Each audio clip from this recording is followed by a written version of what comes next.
Gabung bersama saya. Selamat siang Mas Toto.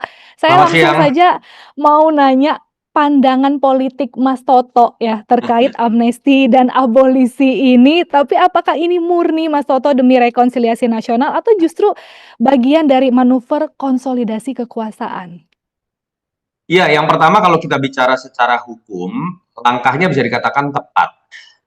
Ketika misalnya kita tahu suara publik atau netizen merasa ada yang aneh dengan proses berjalannya, terutama kasus Tom Lembong atau juga kasus Mas Hasto yang dirasakan terlalu dipaksakan. Dan memang terbukti misalnya dalam kasus Tom Lembong tidak ada mens rea, tapi kemudian tetap diberikan hukuman. Ini kan dalam logika awam terasa seperti sesuatu yang sifatnya lebih bernuansa politis, apalagi mengingat Tom Lembong dan Hasto adalah pihak yang berseberangan dengan pihak yang berkuasa, walaupun lebih banyak juga yang membahas ini pihak yang dulu dekat dengan Pak Jokowi, lalu kemudian berseberangan. Jadi ada nuansa politik yang lebih terasa dalam kasus ini.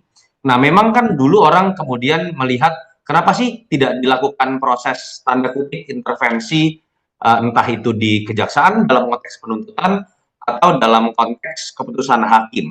Nah, yang dilakukan oleh Pak Prabowo menurut saya adalah langkah yang memang konstitusional, bahwa dia tidak bisa melakukan proses intervensi terhadap kekuasaan hakim sebagai kekuasaan yudikatif, dan juga tidak boleh kemudian melakukan intervensi terhadap tuntutan dari kejaksaan. Yang dilakukan adalah menggunakan kewenangannya sebagai kepala negara dilindungi oleh Undang-Undang Dasar 1945 pasal 14 ayat 2 untuk mengeluarkan keputusan bernama abolisi dan amnesti. Jadi ini benar secara ketatanegaraan. Tapi ada catatan kritisnya terkait dengan menurut saya pertanyaannya kan adalah apakah kemudian memang keputusan-keputusan hukum seperti ini harusnya dilakukan dalam konteks ya sesuatu yang sifatnya politis atau sifatnya untuk atas nama konsolidasi politik. Mungkin bahasa lebih halusnya persatuan, karena ini kan bahasa yang digunakan oleh Kumham ya, kemarin Menkumham ketika menjelaskan alasan utama dari rekomendasi yang diberikan Presiden memberikan abolisi dan amnesti ini. Ini yang menurut saya jadi catatan.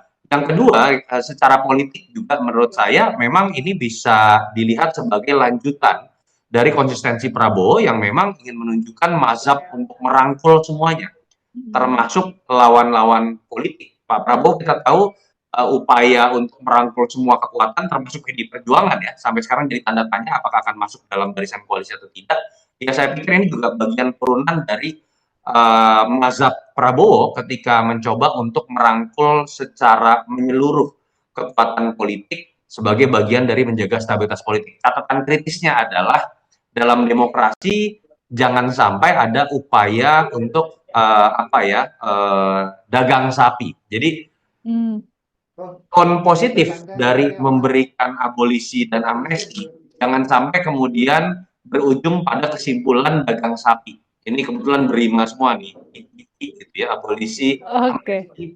Jangan sampai berujung kepada dagang sapi yang kemudian akan mengikat partai-partai, terutama dalam konteks ini PDI Perjuangan, untuk tetap bisa melakukan fungsi pengawasannya apabila kita tahu sekarang kan dalam konteks menjadi partai penyeimbang. Itu menurut saya catatan kritis.